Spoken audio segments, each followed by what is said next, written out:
This is another of a series of videos on hermeneutics by me. I'm Dr. Joe Sprinkle. And we're in the section on the history of hermeneutics. And in this video, we come to Reformation exegesis, or hermeneutics during the Protestant Reformation. The literal as opposed to the allegorical interpretation of Scripture never quite died out during the Middle Ages, even though the allegorical interpretation was predominant.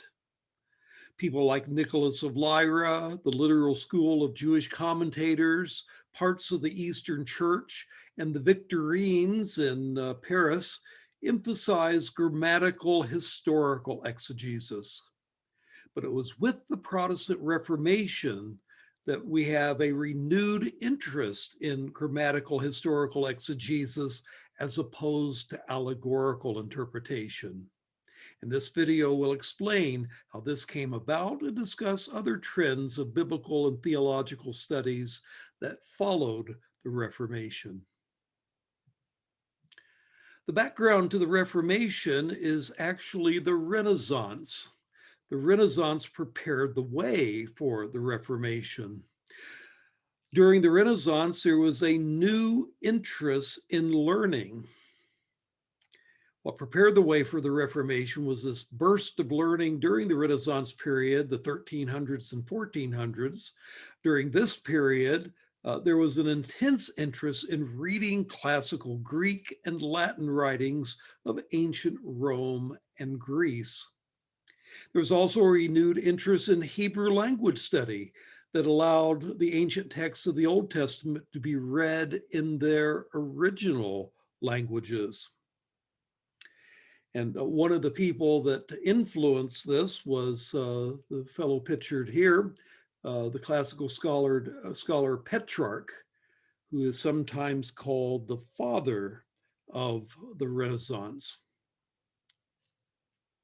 Now, in the study of ancient Greek and Latin texts, they developed a methodology known as philology, which sought an objective analysis of texts. And this philological method was based on the grammatical and rhetorical, historical, and linguistic context. And it also engaged in textual criticism to discover the original readings of ancient classical texts where copies varied. And all these secular readings of classical texts that developed during the Renaissance eventually began to bleed over into the study of Scripture. The same techniques useful for the analysis, say, of Homer or Plato or Cicero could also be applied to the Bible. And thus begins a movement to replace the church's spiritualizing approach with grammatical historical exegesis.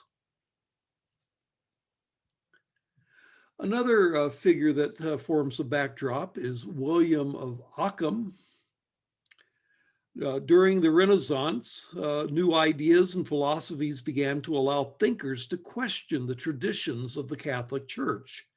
William of Ockham, who died in 1347, was an English Franciscan scholar and thinker whose ideas influenced Martin Luther and the Reformation. William was associated with a philosophy known as nominalism. He is also famous in the history of science for his Occam's razor. Occam's razor holds that the simplest theory that explains all the facts is probably the correct theory. The philosophy of science has operated on the basis of Occam's razor ever since. This principle seems to have influenced Martin Luther's rejection of the complex Catholic doctrine of transubstantiation. Well, anyway, William of Ockham's philosophy separated faith from philosophical reason. William held that one cannot find religion by reason alone, but only by faith. He thus prepared the way for Luther's view that faith alone, sola fides, leads to salvation. William of Occam's philosophy sharply separated faith and reason, but also allowed for reason and scripture to be used to challenge faith traditions. He writes, for example, a Christian is not bound to believe as necessary to salvation anything which is neither contained in the Bible nor may be plainly and of necessity inferred from what is contained there. William of Ockham acknowledged that the church authorities could be in error and that the scripture was the ultimate authority over tradition. Luther, who read and was influenced by William of Ockham, accepted the need to test church doctrine against the teaching of Scripture. Luther would follow the logic of William of Ockham all the way to the Reformation. And that brings us to Martin Luther and Lutheran hermeneutics. A major turn in biblical hermeneutics came with Martin Luther, who began the Protestant Reformation. And several principles guided Luther's hermeneutics. Of course, Luther was a Augustinian monk who began the Reformation on October 31st, 1517, by nailing 95 theses to the Wittenberg church door, questioning the church's practices of that day, particularly having to do with indulgences. And Luther, as a result, developed a distinctive set of hermeneutics. One of the major principles of Luther's hermeneutics was that scripture alone and not tradition was the basis of religious authority. The motto of that is Sola Scriptura. Scripture alone is the basis of religious authority. Catholics said the Bible must be interpreted through tradition. But Luther, in contrast, said that the Bible must judge tradition and that the Bible was the sole authority. And so it was possible to correct tradition on the basis of the Bible rather than the Catholic approach, as Luther understood it, was to force scripture to say what tradition itself had already said. In other words, one could use the Bible to reject church tradition. Luther put it in his own words this way: our endeavor must therefore not be to put aside scripture and to direct our attention to the merely human writings of the fathers. On the contrary, putting aside all human writings, we should spend all the more persistent labor on the holy scriptures alone. Or tell me, who is the final judge when the statements of the fathers contradict themselves? In this event, the judgment of Scripture must decide the issue, which cannot be done if we do not give Scripture first place. I do not wish to boast that I am more learned than all, but that Scripture alone should reign. He had the hermeneutic of Sola Scriptura, that Scripture rather than tradition must predominate. Second principle of Lutheran interpretation or hermeneutics is the primacy of the original languages. Luther was influenced by the method of classical philology that emphasized the need to learn Hebrew and Greek as tools for studying the Bible. The real Bible was not the Latin Vulgate, the Latin translation used by the Catholic Church. Rather, it was the Hebrew Bible and the Greek New Testament, which was translated into Latin, that was the real authority. And so the primacy of the original languages was important. Going to the Latin Vulgate was not good enough. You need to go what is behind the Latin Vulgate, which is the original languages. Now, translations of the Bible are, of course, necessary and helpful, but a translation of the Bible is not, technically speaking, the Bible itself. A translation is an attempt to render the Bible into another language. But even a good translation that approximates the original Bible well remains one step removed from the Bible proper. Something is always lost in the process of translating a text from one language to another. And although it's not practical for most Christians to do so, ideally a Bible student, especially ministers who teach Scripture, should study Greek, Hebrew, and Aramaic, the languages of the Bible, in order to study the biblical text itself in the original languages, rather than only studying translations of the Bible. A third principle of Lutheran hermeneutics is the idea of the Protestant canon. The term canon refers to a list of books that are considered to be Holy Scripture. Luther raised the question of which books belong in the canon of Scripture. And Luther's doctrine of Sola Scriptura requires that the books of the Bible be known so that religious teaching can be based on it alone. Now, Roman Catholics, and with some variations, Eastern Orthodox Christians, include in the Old Testament books that Luther did not recognize as Scripture. These books are rejected by Protestants, but are accepted by Roman Catholics or Eastern Orthodox. Anyway, those books that are accepted by either Catholics or Orthodox are called the books of the Apocrypha. Catholics use books of the Apocrypha to support certain doctrines distinctive among Catholics, such as prayers for the dead, purgatory, and the like. But Luther and the Protestant movement generally rejected the Apocrypha as authoritative Scripture. And so that makes his hermeneutic different, because he has a different Bible than Catholics and Orthodox Christians do. I should mention that Catholics do not officially accept the books of the Apocrypha that they accept until after Luther had rejected some of them. Up until that time, there had always been some disagreements as to whether the deuterocanonicals belonged in Scripture or not. A fourth thing that Luther is known for was his rejection of allegorical interpretation in favor of grammatical-historical, or what could be called literal interpretation. In other words, he rejected the allegorizing methods developed during the Middle Ages, emphasizing grammatical, historical exegesis. In fact, Luther had very choice words. He's known for saying some very sharp things.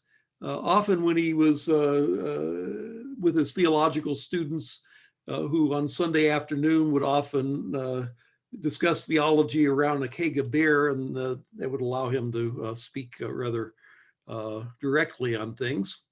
But anyway, some of Luther's sayings on allegorical interpretations of Scripture include the following. He said that Origen's allegories are not worth so much dirt. I think he's pretty clear on that one. Or another point, he says, allegories are empty speculations and, as it were, the scum of Holy Scripture. And then a third one, allegory is a sort of beautiful harlot who proves herself especially seductive to idle men. In other words, monks that have nothing to do other than to speculate and meditate, they are seduced by harlot allegorical interpretation, according to Luther. Another thing distinctive about Luther's approach to reading the Bible is what is called a Christological approach. Luther followed a Christological approach which said that all Scripture is to be interpreted from the standpoint of Christ, so that where passages are unclear, Luther said that one must clarify them by relating them to Christ and the gospel. And then finally, Luther, and this is not followed by most Protestants, but Lutheran Protestants especially still hold to this, that there must be a very sharp distinction between law and gospel. Luther and the Lutheran movement that followed him sees as a key hermeneutical principle in always making clear and sharp distinctions between law and gospel, which had merged in Catholicism. In particular, works and salvation have nothing in common. We were saved for good works, but salvation comes by faith alone and grace alone and has nothing to do with good works. And that sharp distinction is a part of their hermeneutic. Now, there's a danger in both Luther's Christological approach and in his sharp distinction between law and gospel to falling into a form of eisegesis. In particular, there's a danger of reading one's Christian theology into the text where it may not exist. And so once you develop a theological system and then interpret in the light of that theological system, then you are applying what is called a dogmatic approach to interpretation.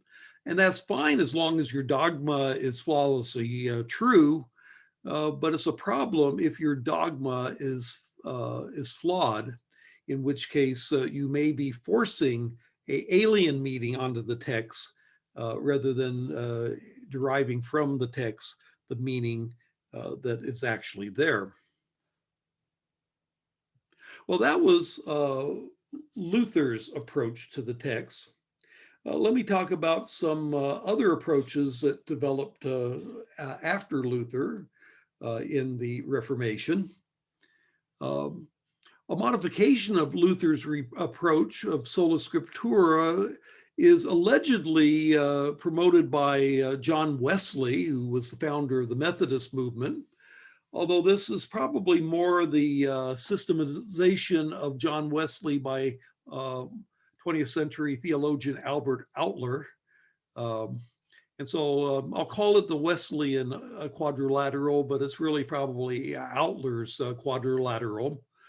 This approach argued that there were actually four authorities for the Christian: scripture, tradition, reason, and experience. And in this approach, the primary authority is scripture. The other authorities are subordinate to scripture. So scripture should be read in the light of tradition. Scripture is to be read in the light of reason, and scripture is to be read in the light of experience.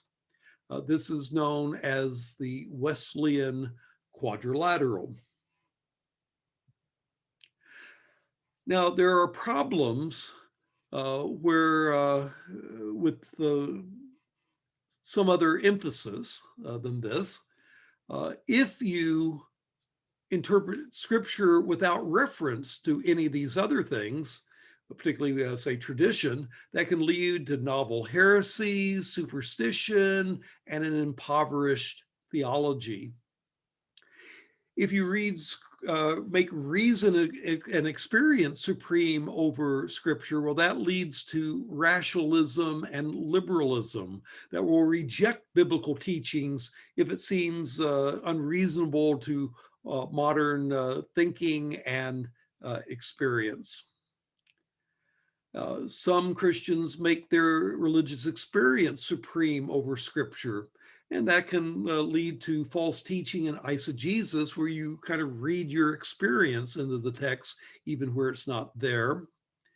And then if you make tradition supreme over scripture, which is what Catholics and Orthodox allegedly do, you make it impossible for scripture to correct any errors that one can find in the tradition. And so there's certain things to be commended about the Wesleyan Quadrilateral. so long as Scripture is always seen as the primary authority, and Scripture then is only read in the light of tradition, reason, and experience, but not as those things being primary authorities. They were just ways of double checking our interpretation of Scripture. I would also say a few words about John Calvin, another very important Protestant theologian.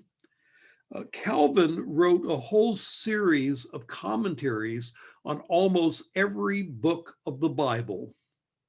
And his commentaries are still of value today because it exercised a grammatical-historical exegesis, and he did that, again, of most of the books of the Bible.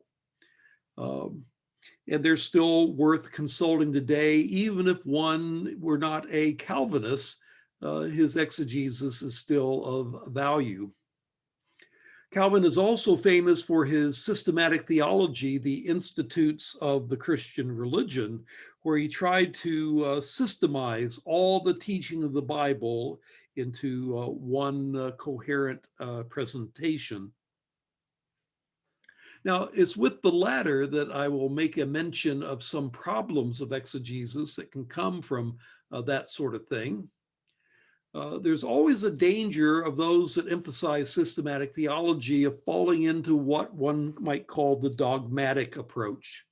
The dogmatic approach is when one's interpretation of the biblical text is determined by the theological system to which one holds before you read the text.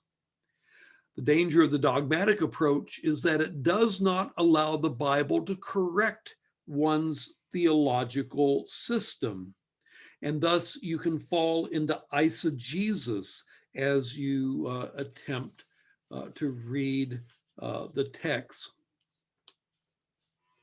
Now, it's inevitable that our theological presuppositions, whether they're well justified or not, will affect our interpretation. If we see a radical distinction, say, between law and gospel, or between Israel and the church, well, that'll affect our interpretation over and over again throughout the Bible. And that's why we need to be careful before choosing our theological presuppositions. And it's tempting for us to take whatever system of theology we've been taught and impose that system on our reading of the Bible. But I recommend that one not do that. A person is using a dogmatic approach will say that a text cannot mean such and such because that would be contrary to our theology. Again, that would be fine if one's theological system is absolutely correct. But what if there's errors in one's theology? Those who engage in dogmatically oriented exegesis are often not open to allowing the biblical text to correct their dogmas if they are in error. I can illustrate that with Jehovah's Witnesses, for example. Jehovah's Witnesses do not believe that Christ is God. Jesus Christ is God.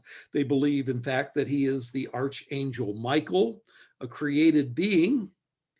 Now, if one shows a Jehovah's Witness who knocks on your door the various biblical texts that demonstrate clearly that Jesus is, in fact, God, texts like Isaiah 9:6 and John 1:1 and John 1:18 and John 10:30 through 33 and Titus 2:13 and Colossians 2:9 and many other texts, he or she will attempt to explain each text away by one. And it soon becomes clear that the typical Jehovah's Witness begins with a dogma that no amount of biblical evidence could ever correct. And that's an example of the dogmatic approach. Or in conservative Christian circles, sometimes there are those that hold to a view that it's always wrong to drink alcoholic beverage, which raises the question, well, did Jesus turn the water into wine in the wedding of Cana in John chapter 2. Well, those that say that all use of alcohol is wrong will have to fall into a dogmatic approach that would say that, well, Jesus could not have turned the water into wine. He must have instead turned it into unfermented grape juice rather than wine. And they come to this view because their theology or dogma or preconceptions have led them to believe that all use of alcoholic beverages must be contrary to Scripture. And they find it inconceivable that Jesus could have turned the water into some sort of alcoholic beverage for a party. And thus, he must have turned it into unfermented grape juice instead. And this conclusion is reached despite the internal evidence in the text. The wine was in fact alcoholic. And despite the word studies on the Greek word oinos, translated wine, that indicate that oinos is a fermented drink. It can make you drunk. And Jesus, unlike John the Baptist, drank the alcoholic stuff so that people accused him of being a drunkard. You read about that in Luke chapter 7, 33 and 34. Only when the word oinos is qualified as new wine could it refer to unfermented grape juice. But even there, a new wine would refer to must in the sense of wine in its early stages of fermentation. But for these interpreters who insist that Jesus turned the water into grape juice, wine must mean grape juice in order to preserve their dogma, which resists correction by evidence to the contrary. Before we leave the Protestant Reformation, let me say a few words about a movement that came after Luther known as Pietism. Pietism was a reaction to scholasticism, both Catholic and Lutheran. Reading the Bible in a purely historical, grammatical way often left little message for the Christian. Pietism instead proposed that we read the Bible on the assumption of its being spiritual food and God's means of speaking to us day by day. And so Pietism emphasized that the Bible is not just a history book, but a means of immediate communication with God. Now, a couple of the leaders of the Pietistic movement were August Hermann Francke, who lived from 1663 to 1727, and he wrote an autobiography that showed his own spiritual struggles from a pietistic perspective. And another pietist was Philip Jacob Spener, 1635 to 1705, who wrote a book, Dia Desideria, whose full title and translation is The Heartfelt Desire for a God-Pleasing Reform of the True Evangelical Church, together with several simple Christian proposals looking towards this end. That was back in the days where book titles told you pretty much what the book was about. But anyway, this book, which is still in print and is worth reading, is a manual for pietistic reforms.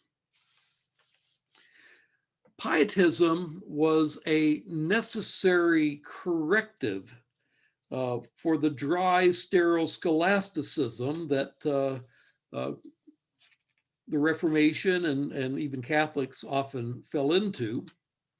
There's a danger, even if one goes, say, to an evangelical Bible college or seminary, of getting so into the technicalities of biblical exegesis that you kind of lose the purpose of the text.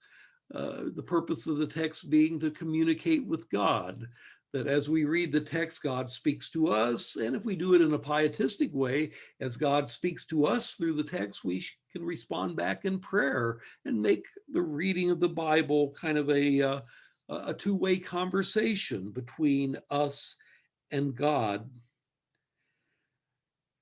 Something is lost when the Bible goes from being a source of spiritual nourishment to being a footnote in a term paper or essay. Evangelical Christians today have been influenced by pietism. Many read their Bibles in a pietistic tradition. Some do so exclusively, though others mix some pietism with positive elements of grammatical historical exegesis. Although pietism is corrective of the excesses of scholasticism, it's not without its own problems. Pietists often fall prey to allegorical spiritualizing of the text and subjectivism. Pietistic interpretation often derives spiritual blessings from ideas taken out of their historical context. For example, a pietist might say, because the verse that I just read today, that Judas went out and hanged himself, that's Matthew 27, verse 5, through that verse, God told me that I should hang flowers on my porch today. But in its grammatical historical context, the verse has nothing to do with hanging flowers. Does God really work through the Bible in this way? Or is this not really a person just talking to himself in God's name? There's no objective way of knowing whether God really spoke to a person in this way, and the possibility of self-delusion is large. So evangelicalism has been greatly influenced by all of these things, by Luther, by Calvin, by the Wesleyan tradition, and by pietism. And in our next video, we will be looking at interpretation in the modern period. And this concludes my presentation of Reformation hermeneutics. And my name is Dr. Joe Sprinkle.